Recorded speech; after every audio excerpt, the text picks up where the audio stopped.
बन जाओ, वहां जाने से कल्याण नहीं होगा। अपमान के अलावा तुम्हें कुछ नहीं मिलेगा वहां पर, इसलिए न जाओ। सती बोली महाराज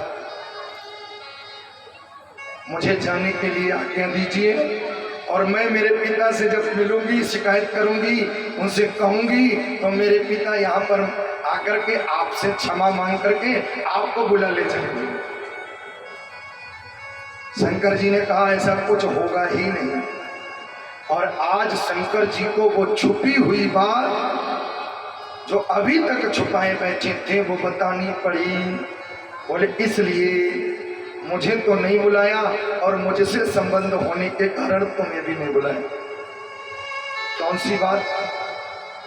बोले एक बार जब प्रजापति ब्रह्मा ने दक्ष को, तुम्हारे पिता को, प्रजापतियों का राजा घोषित किया।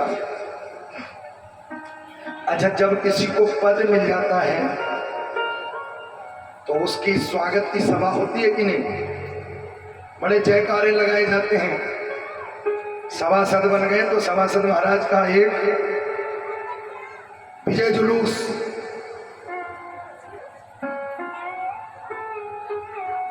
दक्ष को पद मिला और दक्ष के पद के एक स्वागत सभा रखी गई, और स्वागत में ब्रह्मा विष्णु महेश गए।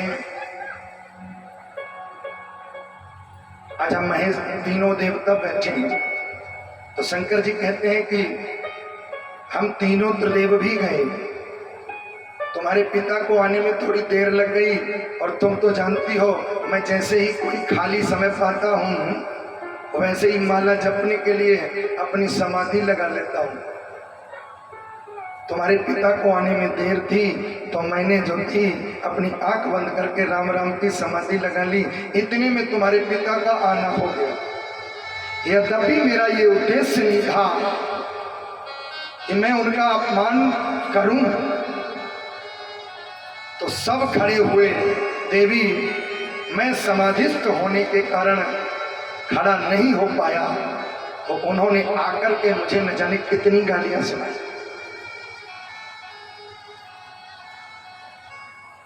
न जाने कितनी गालियां सुनाई। आते ही आते दक्ष गर्जने लगे।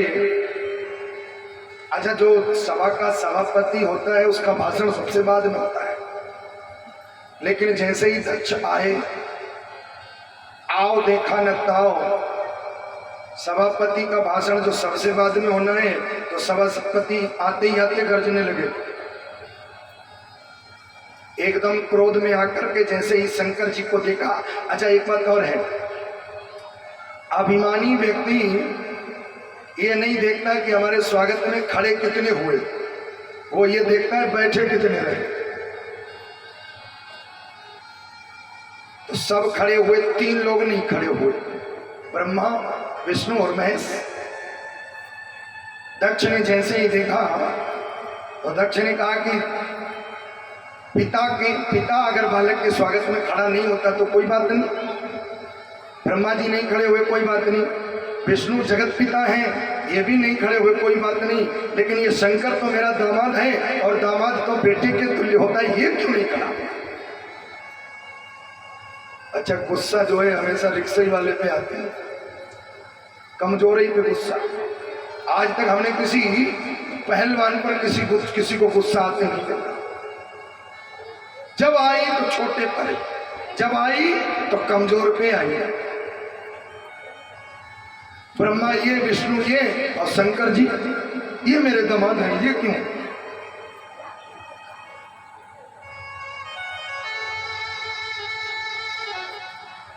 तो शंकर जी ने कहा कि मैं उस समय खड़ा नहीं हुआ तो तुम्हारे पिता ने मुझे लाखों गालियां सुनाई।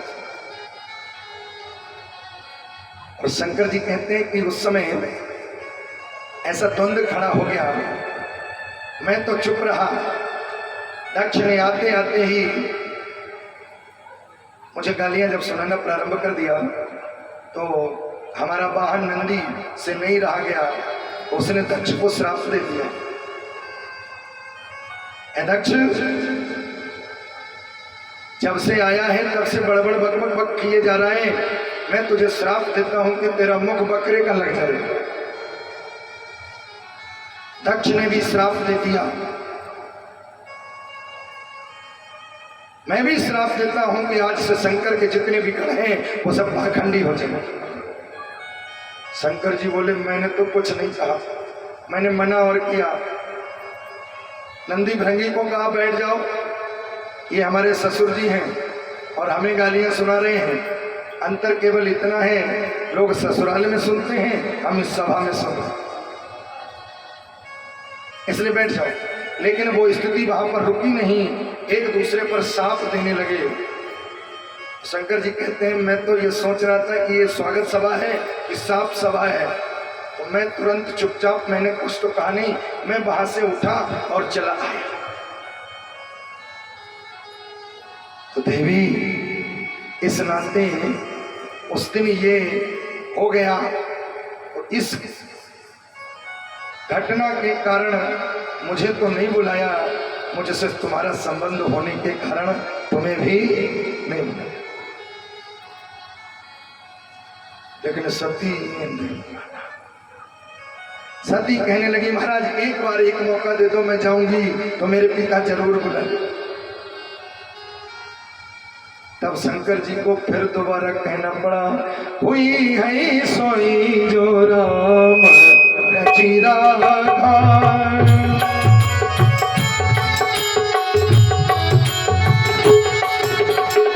को करी तरक बड़ा वही शाखा। हुई है सोई जो राम रचिरा को करी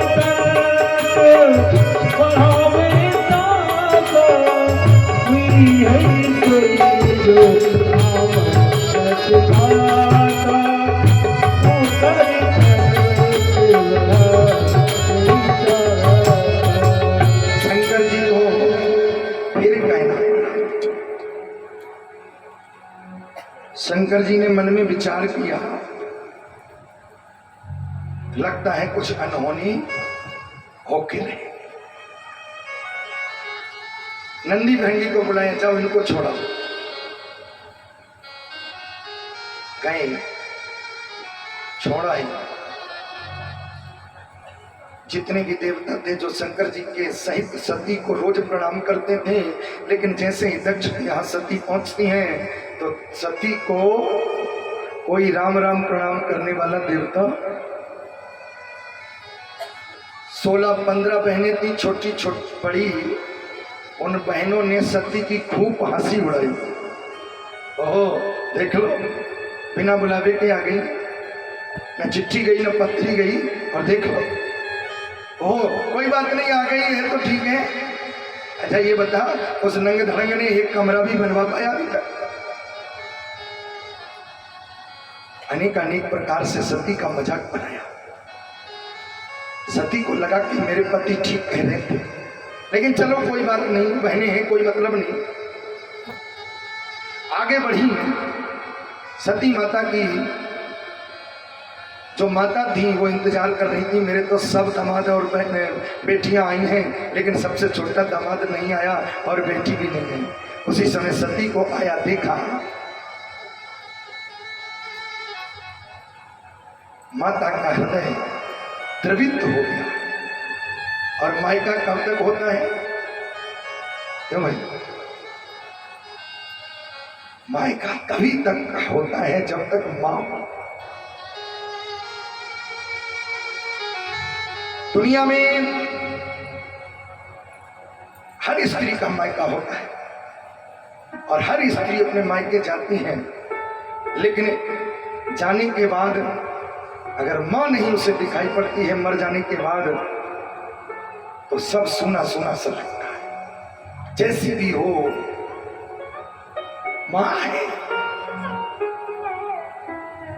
आज माता सती को जैसे ही देखा, सुन माता ने तो एकदम द्रवित हो गई। बेटी तूने बड़ा अच्छा किया, तेरे पिता पता नहीं कौन से युग की दुश्मनी तुझसे निकाल रहे, बड़ा अच्छा किया जो तूने मैं बुलावे की प्रतीक्षा नहीं। सादर भले ही मिली एक माता,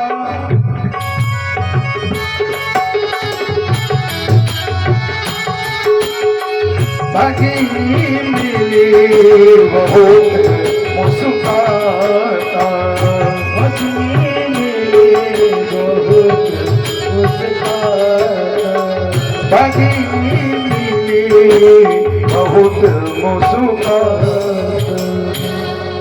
और द्रवित हृदय से माता ने अपने हृदय से अपनी बेटी को लगाया। आज की परिवेश में थोड़ी इस बात पर चर्चा करना चाहूंगा।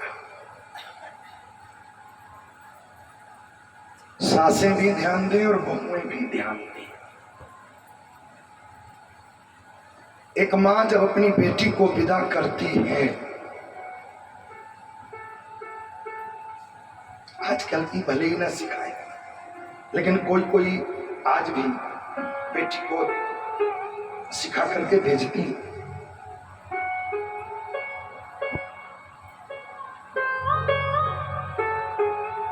सीता जी को जब सुनैना जी ने विदा किया, बिटिया हमारे कुल की, क्योंकि बेटा एक कुल की रक्षा करता है और बेटी 2 कुलों पर राज करती है, इसलिए बिटिया तुम्हारे पिता जो जनक हैं उनकी इज्जत का ख्याल रखना। हर माँ बाप यही अपनी बिटिया को समझा करके भेजते हैं कि बिटिया ऐसा काम न करना जो सास ससुर तुम्हें। अच्छा एक बात बताओ, बिटिया अगर कोई गलत काम करे तो बिटिया को कम लाग दी जाती है। कहते क्या है, तुम्हारे माँ बाप ने यही सिखाया है, यही पढ़ाया। तो सीता जी की माता जी कहती हैं, बिटिया ऐसा कभी किसी के होठों पर आने मत देना।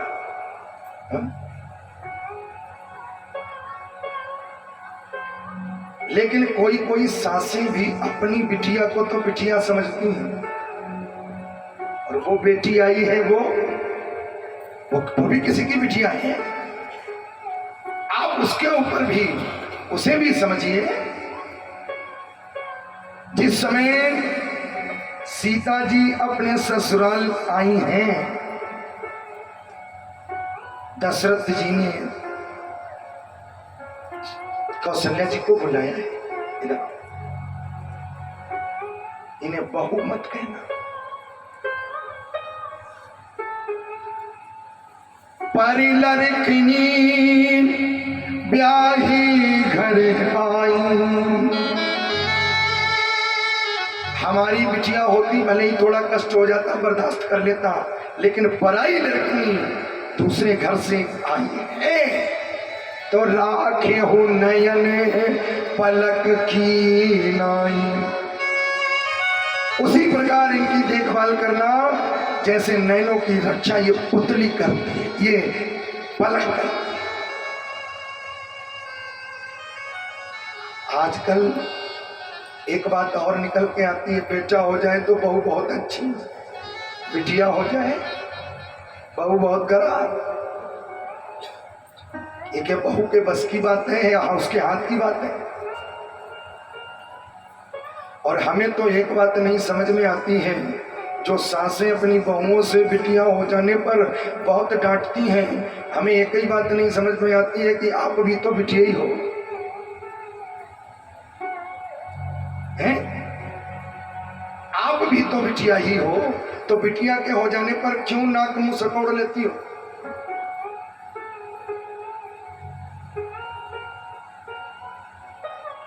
अच्छा, लोग कभी कभी कह देते हैं कि बेटा नाम चलाता है, क्या सही बात? सुधाकर भाई, लोग कहते हैं कि बेटे को क्यों चाहते हो? बोले इसलिए चाहते हैं क्योंकि बेटा नाम चलाता है।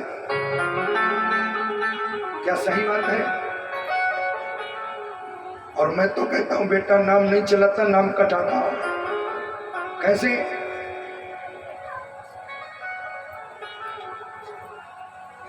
4 बीघा जमीन है, पिताजी मरने वाले हैं, बेटा कहता है अब यहाँ से पिता का नाम कटवा करके मेरे नाम जमीन कर दो। कटाता है कि चलाता है? बोलो।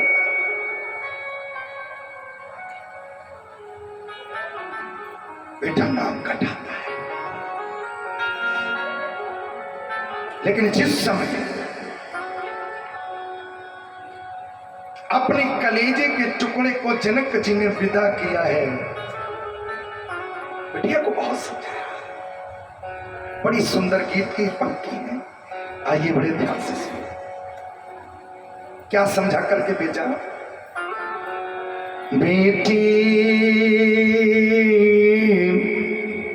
ससुरे मरैया तू चांद बन के,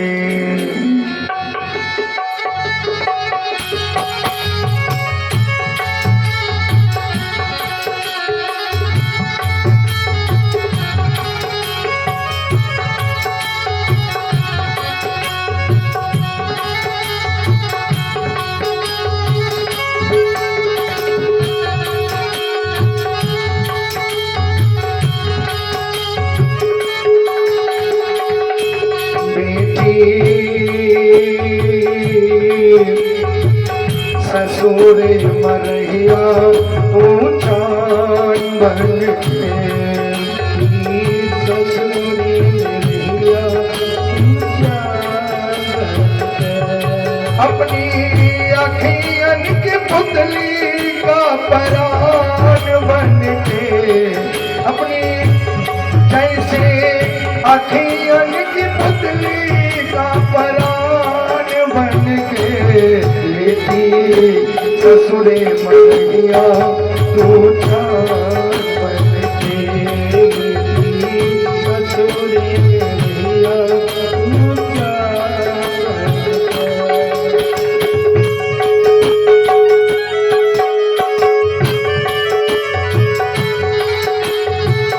ससुरे मरैया तू चांद बन के।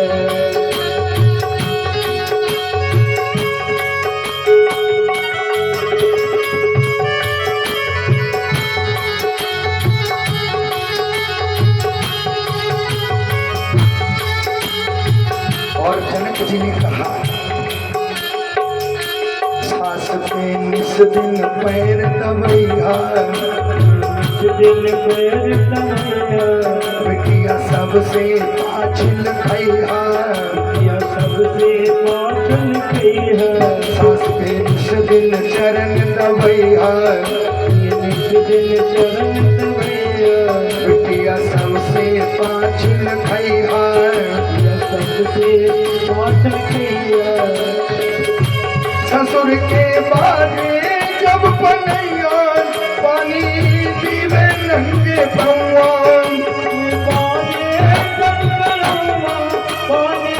पीवे नंगे पौआन, ससुर के बारे जब खड़ा हुआ पानी पीवे नंगे पौआन,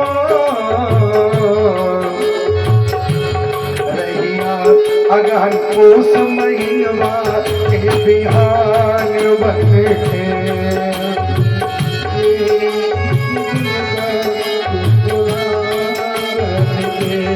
बेटी ससुरे मरैया तू जान बन के, ससुरे मरैया तू जान बन के।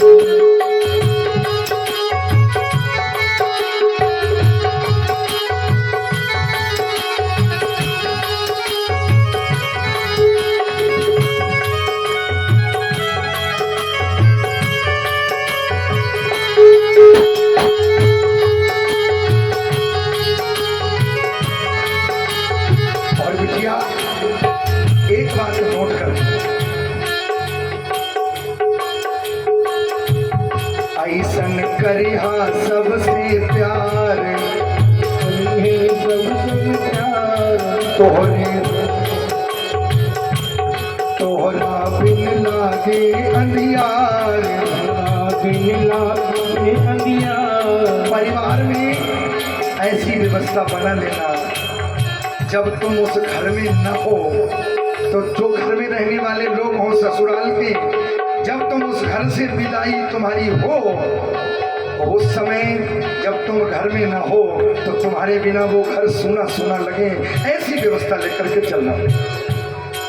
बिटिया ऐसन करना प्यार, करना प्यार, तोरे बिन लागे अंधियार, तोरे बिन लागे अंधियार। और जब हम तुम्हें बुलाने के लिए तुम्हारे ससुराल जाएं तो तुम्हारे सास ससुर तुम्हारी ऐसी तारीफ करें जो हमारी छाती चौड़ी हो जाए। धन्य है तुम्हारी इस कन्या ने जो आकर के हमारे घर परिवार को संभाला।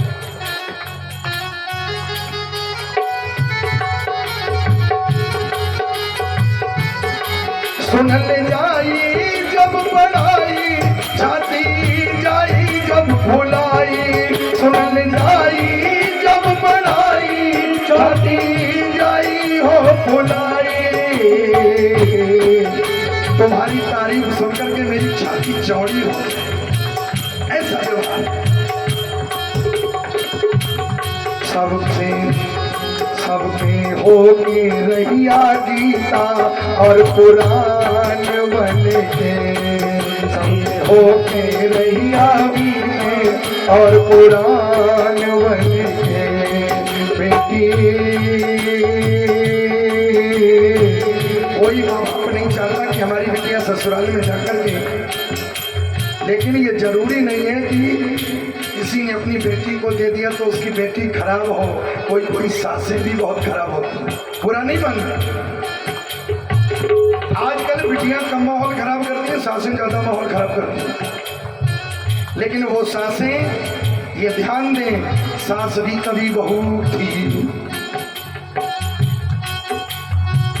अगर बिटिया की बात दामाद न माने तो दामाद बहुत खराब। क्यों भाई? अब बहू ने थोड़ा लड़के को अपनी तरफ कर लिया तो बहू खराब हो जाती। दामाद की बात तो बिटिया को मानना, बिटिया की बात दामाद माने, अच्छी बात है, बहुत बढ़िया बात है। लेकिन बहू की बात बेटा न माने, गड़बड़ हो जाएगा बात। पक्ष रखिए तो बराबर रखिए। ये भेदवादी पक्ष बढ़िया नहीं होता है। कुछ सासों को तो मैं देखता हूँ अपना पद छोड़ना ही नहीं चाहती है। बेटी किसी की ब्याह करके आई, नौकरानी बनके नहीं आई है। जैसे आप अपनी बेटी को अब उसकी ससुराल में रानी महारानी बना करके देखना चाहती हो, तो अपनी बहू को भी बेटी बना करके घर में रखो। ऐसा नहीं होता है। बिटिया महारानी बने और बहू नौकरानी बने, अच्छी बात नहीं। बराबर का भाव दीजिए।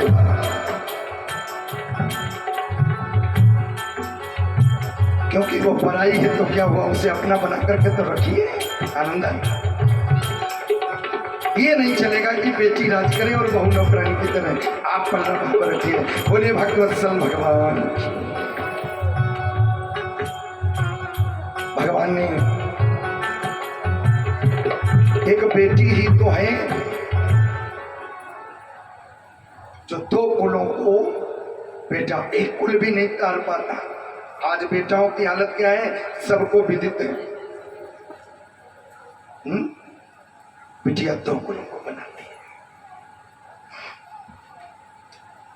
आज माता सुनैना ने अपनी बिटिया को हृदय से लगा लिया। बेटी तुमने बहुत अच्छा किया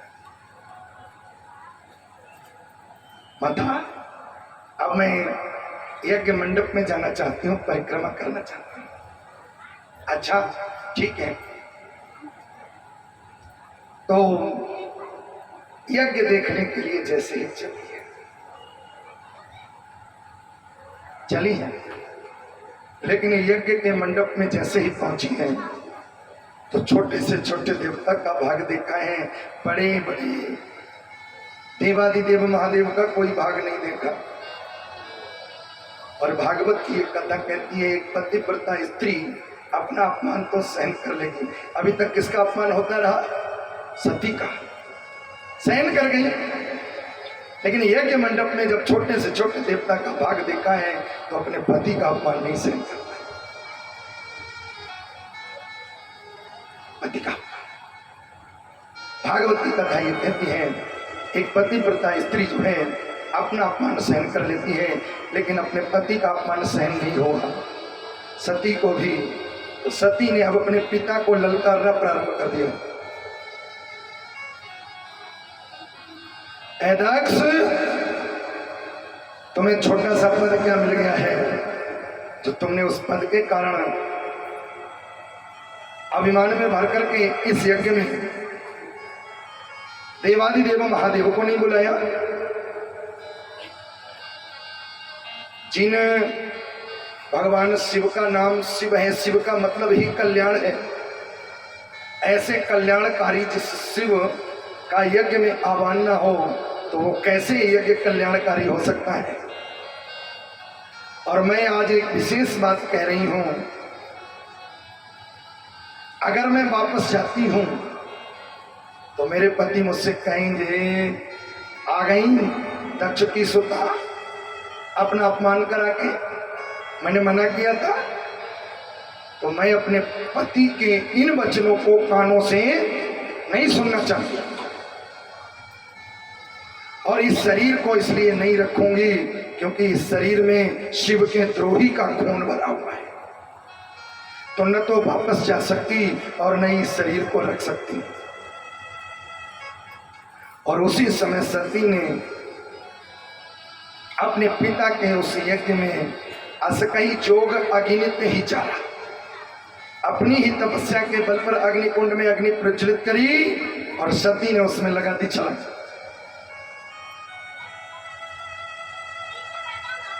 अब एक बढ़िया बात यहां पर क्या है, सती मरी तो, लेकिन सबसे बढ़िया बात क्या है, सती मरत हरिशन बरुमांगा। मरते मरते मरते मरते किसको याद किया हम लोग? भाई ओम प्रकाश जी, एक आदमी मरने लगा और मरते मरते क्या याद कर रहा है? अच्छा, जब किसी के प्राण निकल रहे होते हैं तो मोहल्ले वाले कहते हैं वो जाने वाले हैं इसलिए चलो देखिए। भीड़ लग गई, जब भीड़ लग गई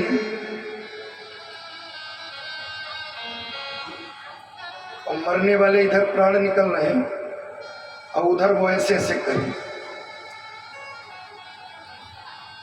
घर वाले बोले लगत है बब्बा जो है कोई खजाना गड़ाए, वही की तरह बताए वो चाहते,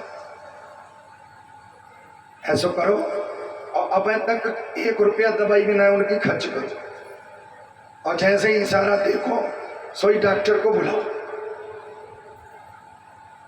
डॉक्टर साहब देखो कुछ हो, सही हो जाए थोड़ी बहुत देर के लिए। तो जो ऐसे ऐसे जो इशारा है तो हो सकता है कुछ गड़बड़ा मिल जाए। और डॉक्टर ने नब्ज नाड़ी देखी और नब्ज नाड़ी देखने के बाद में सुनो ये ठीक हो सकते हैं। परिवार वाले खुशी हो गए, आंसू आंसू पूछे, बोले ये ठीक हो सकते हैं। अच्छा साहब क्या करना होगा? बोले करना कुछ नहीं होगा, एक इंजेक्शन लगाना और थोड़ी देर के लिए ही ये कुछ बोलेंगे। घर वाले बोले ज्यादा बुलवाना भी नहीं, मतलब की बात है उतना ही बोल दे बस। वो कहा कि केवल 2-4 शब्द ही बोलेंगे और उसके बाद में ये रहेंगे नहीं। घर वाले बोले लगा दो, कितने का इंजेक्शन है? बोले 10,000 रुपए का। बोले खर्च कर देंगे। 10,000 रुपए का इंजेक्शन मरते मरते लगवा दिया, उससे पहले 1 रुपए की दवाई नहीं करी।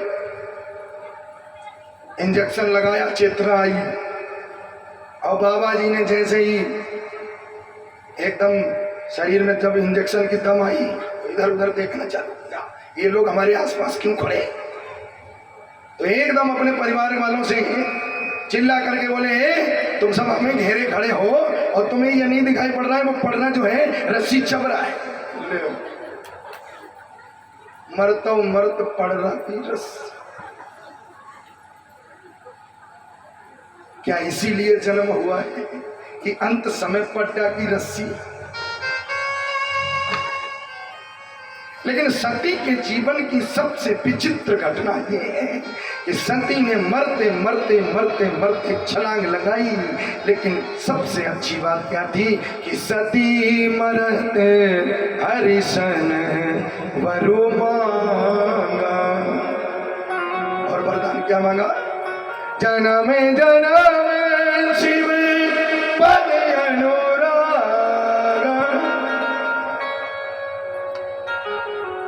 हम लोग पढ़ रहे की रस्सी।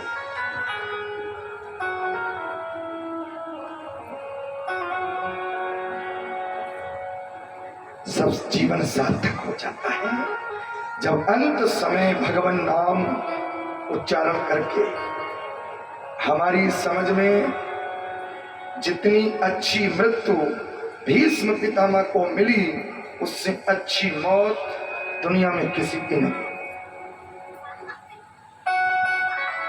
महाभारत के युद्ध में जब भीष्म पितामह 56 दिन के बाद में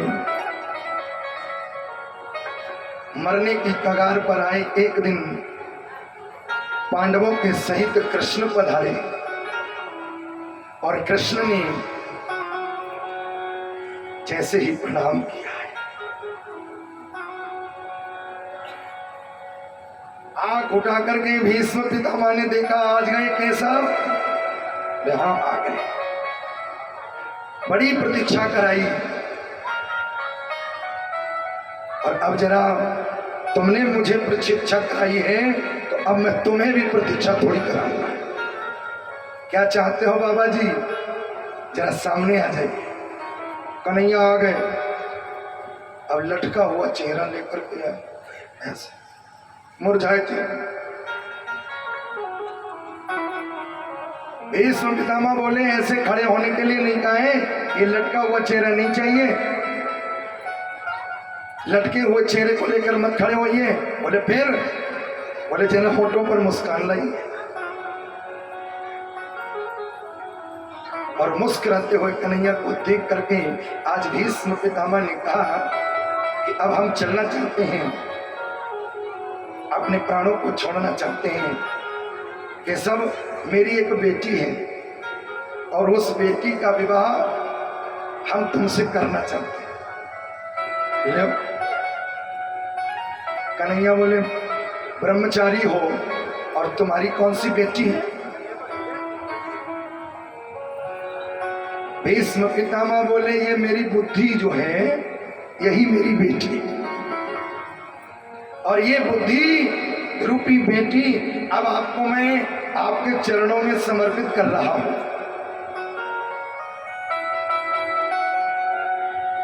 और अब मैं चलना चाहता हूं। एकादशी का दिन था